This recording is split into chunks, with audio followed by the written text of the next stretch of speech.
What's up, guys? Today we're going to be doing the top shortstops in MLB The Show 23. If you guys are new to the channel, please make sure you guys like and subscribe on the video as we are pushing to the 1,000 subscriber mark. We're trying to get there. We're pushing our way there. So it's free to do. Just drop a sub down there. Hit a thumbs up for me because that would make me smile. You know, don't you want to see this smile? Anyways, back to the video. So let's get into it right now.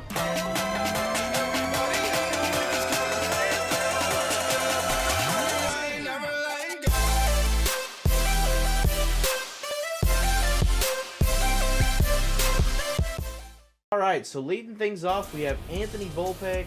We're going to put him in B tier for the time being. There's a lot of good shortstops in this list, so I'm going to be trying to go through, break down each and every one of them to the best of my ability here. Anthony Volpe, I haven't gotten to use this card a whole lot. He is a 5-tool type player. The only thing holding Anthony Volpe down is his clutch with a 95 attribute. So I actually think I'm going to put him in A tier for now because he is a 5-tool kind of guy. A lot of these guys are going to be 5 tools. He has good speed, he has good stealing, he has good fielding, he has good arm, decent enough contact, decent enough pop to get it out of the yard. I do like Anthony Volpe. He is a righty. He plays second and third as a secondary. I would only play him at shortstop, though. That is just my opinion. I don't know that it's worth playing anywhere else because of his price. So Anthony Volpe, I'm going to put him in A tier right now. Bo Bichette, I'm putting him in B tier. His defense is not nearly as good as Volpe, but on the counterpart to that, his swing is a little bit better, and he does hit the ball a lot better, but his defense, like I said, is not even close to what Volpe is. So for that reason alone, I got to put Bo Bichette below Volpe. I value defense a lot at shortstop. It is probably the most important position for defense in the game, so I am putting him at B tier. Cal Ripken, I'm going to put him at B tier as well.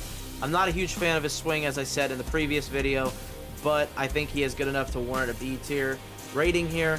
His swing is a little slow. He is a little slow in general, so speed-wise, he's not the 5-tool player you'd like to see at shortstop. So for that reason alone, I'm putting him at B tier. I just don't think he's worth the stubs. Chipper, you can make a case for putting him at shortstop, so I put him in the list. I put him at A tier. Personally, I don't think he is that good. I might actually take him off because he's not a primary shortstop, so I'm going to put him at C tier actually. Because he doesn't have a shortstop secondary like he did last year, but he does have decent enough fielding at this position. He does actually have a secondary shortstop. Never mind. I'm an idiot. So I'm going to put him at A tier like I said before.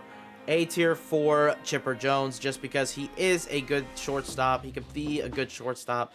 I wouldn't put him there. I would put him at third base if you have him. But I think he could be one of your better options at shortstop if you don't have literally anybody else. Derek Jeter, S tier. No doubt in my mind, the best shortstop in the game. I love his swing. That makes collections alone worth it. Derek Jeter, I think he's the best collection reward we've had in some time. Other than Randy Johnson, I think Randy Johnson clears him by a long shot.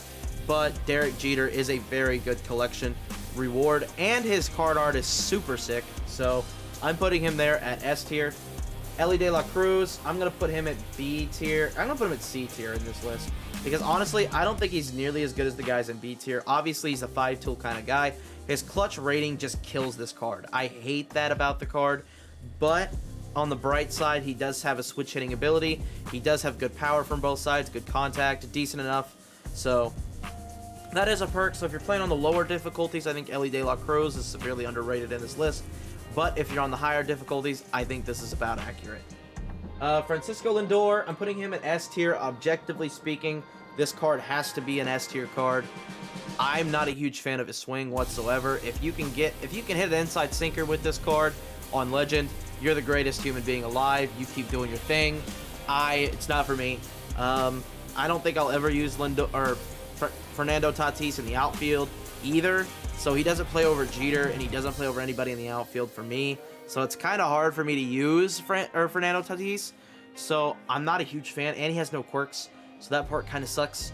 But he has the stats, and he definitely has the 5-tool ability. So if you like Tatis' swing, go for it. He's probably the second best, statistically speaking, in the game. So Tatis, S tier. Lindor, this one might surprise a lot of you. I'm putting him in S tier as well. This is his best position, in my opinion, other than second base. If you don't have Jeter, have Lindor at shortstop. Please, for the love of God, have Lindor at shortstop. cheap shortstop option, switch hitting, hits both sides really well, has good pop, good defense, good range. He is the only shortstop in the game that has the range Jeter does. I love Lindor. I cannot speak highly enough about him. Francisco Lindor, go get him if you don't have him already. Gunnar Henderson, we are putting him at B tier. I would not be playing him at shortstop. I would be playing him at third base. That is personally where I like Gunnar. I'm not a huge fan of Gunnar Henderson. Like I said, no quirks, doesn't hit lefties very well. Obviously, it's a righty-heavy meta game, so that does play into his favor, but I personally think there's a lot better options on this list. Jazz Chisholm, I'm going to put him at A tier, 5-tool kind of guy. Doesn't hit lefties well at all, but I do like his swing a little bit better than Gunner's. I like his defense also. It plays much better than Gunner's. I think Jazz Chisholm's one of those guys that you can do on the way to Trey, on the way to Chipper, you know, and get this guy to play shortstop for you. He is a solid defender, and he hits the ball really well in the righty-heavy meta. I like Jazz Chisholm. Jeremy Pena, we're going to put him in C tier as well. I just don't think he offers anything that these other guys do other than lefty pop, and there's no lefties in the game, so if you want to platoon him maybe with Jazz Chisholm at shortstop, you could if you really like Jeremy Pena that much. 99 speed, which is great. 99 fielding, which is great. 85 reaction, which is great. He doesn't have a great arm. He's kind of like Lindor with the arm department. He does hit lefties really well, as I said before. Has 100 clutch. I'm not a huge fan of Jeremy Pena, but on the other hand, he is a decent enough option to put on this list. Jimmy Rollins, I'm going to put him in C tier as well. They always do this card so dirty, and I don't know why they do it, but they do. His contact's good enough, his power's good enough. It's the same problem Elly De La Cruz has, and it's his clutch rating. His clutch rating is currently sat at a 88 overall, which is awful. He has good enough speed, he has good fielding, he has good reaction, he has good power, like I said, decent enough power for him, and a good switch hitting swing. He just does not have the clutch factor in him. So that's kind of the one downfall of Jimmy Rollins. He does have everything else. I'm putting those guys down in C tier because if you're playing on anything higher than All-Star, that clutch rating does matter quite a bit. And I don't think it's a very good card to roll out there unless you have other alternatives to sub in those clutch moments. And I don't really see the purpose in that. So Jimmy Rollins, I'm not buying him. I'm not using him. I put him in C tier. Cattell, I'm going to put him in B tier. I think Cattell is an unbelievable card. I just don't think he's worth playing at shortstop. I think you're playing this card at second base or left field, and there's no other position for him in this game. He hits lefties super well. His clutch rating's really good. He doesn't hit righties the greatest, but honestly, I think we're getting to the point where we might start seeing some lefty pitchers come into the game, so Cattell might start making his way back into lineups. I think that's the only reason why I'm taking Lindor over Cattell in most of these lists.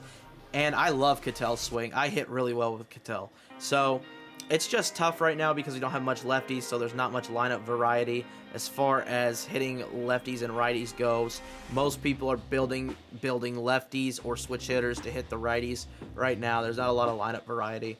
So Cattell, I have to put him lower in this list, and his defense at shortstop isn't the greatest. You got to get him to parallel 4 to even get it to gold at second base, so that's what I would be doing, is playing him at second and getting him to parallel 4.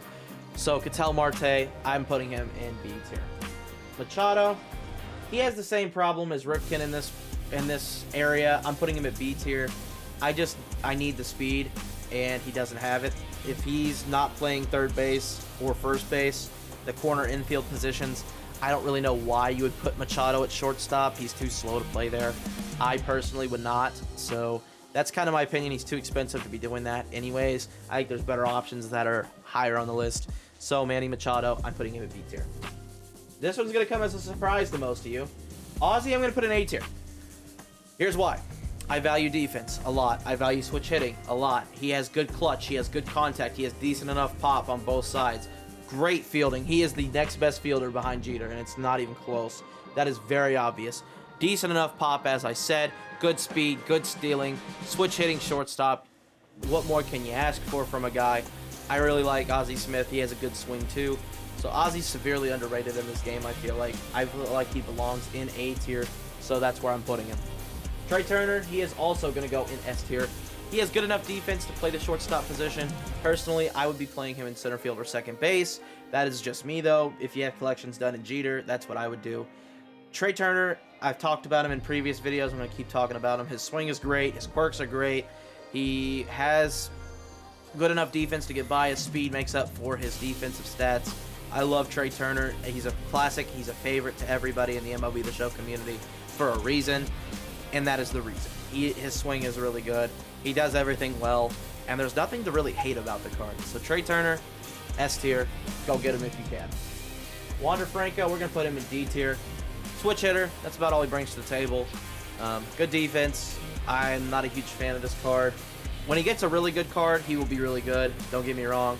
But this Team Affinity card that he has is not very good. There's a lot better choices on this list. I would not be going with him. Bogarts, I think I'm going to put him at C tier. He has a good swing. He doesn't have very good defense or speed. I am not going to go with Bogarts here at shortstop. If anything, Bogarts is playing third or DH for me. And honestly, he doesn't have enough pop to play DH. And third base, I think, is a way you could get him in your lineup, or second. I believe he could play second. So those are the ways I would be getting him in my lineup if I wanted to play Bogarts that bad. I'm not putting him at shortstop. He's too slow. I'm not a fan of that. So that's where I have Xander Bogaerts. If you guys enjoyed the video, please make sure you guys like and subscribe. And until next time, I'm out. Peace.